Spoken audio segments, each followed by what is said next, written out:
What if I told you that what we see playing out on the world stage right now is not really about politics? It's about human systems, it's about human nature, and even goes back to how each of us was raised in our families. The politics of the global scale can be seen playing out even within families. And the way we were raised can scale all the way up to how nations behave. Now, in recent days, we have heard President Trump talk about taking over Cuba. We've also heard a statement that perhaps Venezuela should become the 51st state. We've also heard the president speak about Canada becoming the 51st state and taking over Greenland. And of course, we are now, as I record this in the evening of March 22nd, 2026, we are involved in the war in Iran. And President Trump has said that he will need to have influence and approve of the next leader of Iran. Now, some are very excited about these things. Now, granted, we have not taken over Cuba or Greenland or Canada. Perhaps those things are political talk for media's sake or something. I don't know. But many people are excited about the idea of America flexing its muscle, while others are very much opposed to that kind of talk and would ask the question, what gives us the right to speak of such things, or to perhaps even do such things, of taking over other countries and imposing ourselves upon them? And this goes back to an age-old philosophy that might makes right. We're the biggest, we're the strongest, we're the richest, and so what we say goes. And you can justify this in a way by saying if we are the richest and the strongest and the mightiest, then that makes us the best. And why wouldn't they want to be part of the best? Why shouldn't they be aligned with the best? And yes, there might be some short term pain if there is a military conflict, but in the long run, they'll be better off for being part of us because we're the best. This might makes right strategy is not new. It has been proposed by numerous leaders of many nations throughout history. And it's not just on a world stage that we see this. Some people were raised this way. Many people were in homes where dad was right because dad was the biggest, the strongest, he had all the money, and he had the belt. Some of you know what I'm talking about. He had the belt, and so he was right. And we grew up knowing dad was right. Or maybe it was mom, or maybe it was grandma. Whoever was the dominant figure in the home, and whoever had the power, had the force, and had the belt. They called the shots.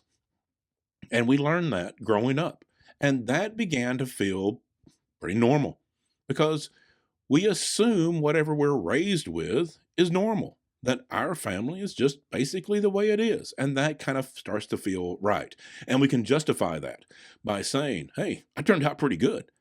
I don't steal because I knew if I stole something from the store and my mom caught me, she'd bring out the belt. She'd whip me till I could barely walk. I knew if I lied to my dad, he'd whip me within an inch of my life. And we look at the fact that we learn these lessons, that we don't lie or cheat or steal because we knew there were serious consequences. And we say, look, I turned out pretty good because might makes right. Their strength and their discipline taught me the right way to live. Well, yeah, if you beat a child for stealing, you'll pretty much have a child that doesn't steal. You beat a child for lying, there's a good chance you're going to teach that child not to lie.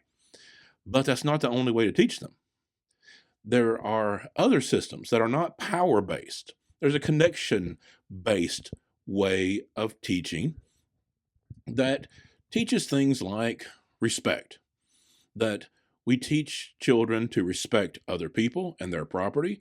We teach them things like the golden rule. We treat them the way we'd want to be treated, and we wouldn't want them stealing our stuff that's important to us.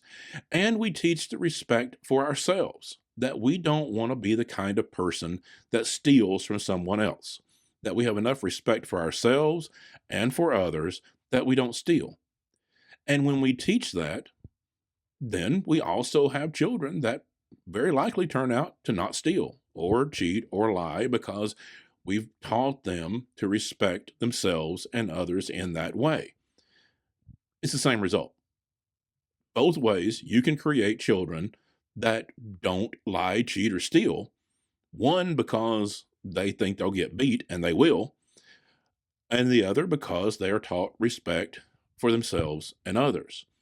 And so you have the same result, but a very different environment, very different life, very different outlook on what life is and how we relate to other people. This can scale all the way up to the behavior of a nation. We are kind of being invited now to move into an area of might makes right, that we are the biggest and strongest. We are the best. We are the greatest nation in the world. And so we need to impose our way upon these nations. Now, again, this hasn't been done except in Iran, and there has been some military action in Venezuela. And so we'll see how all this plays out. But at least on the rhetoric level, it's been with all of these nations, Canada, Greenland, Cuba, Venezuela, and Iran, there's been the talk that we're the strongest, we're the richest, we're the best nation in the world, and we need to impose our will on these other nations. And ultimately, that's going to be for their good as well. And you can get results that way. You can get people to line up to behave the way you want them to if you impose enough force. But on a global scale, there's a different way of thinking that is not about might makes right. Ronald Reagan had a famous line saying that America needs to be the city, the shining city on a hill. That shining city on a hill. That people would look at the allure of what the United States is and stands for and would want to emulate that. That it is not a matter of force, it's a matter of influence. Reagan's statement captures what a lot of leaders and people through the ages have taught, that yes, you can get results from might makes right, but you can also get results by teaching. This is what we stand for. These are our internal values. These are the things that we believe in, and we invite you to join us and align with us. We don't want to control you. We want to work with you based on our values. You can get results by taking over a country and enforcing your will. And you can also get results by being the allure that people are drawn to and want to emulate in their country. Just like teaching a child not to steal, you can do it through force or you can do it through influence. Same result, very different life, very different environment, very different worldview. Same result on a world stage as well. You can get results by force or you can get it by influence. We've had periods throughout history where people have tried both.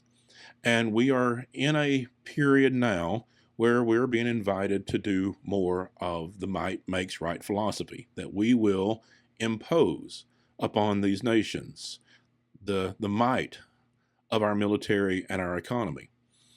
But there are those that stand opposed to that. This is something that we are going to have to face in this nation. And it's not about politics. It's about human nature. It's about human systems and the kind of environment that we want to create in our country. Not about just what we do, but who do we want to be? That's an important question. And that's today's insight.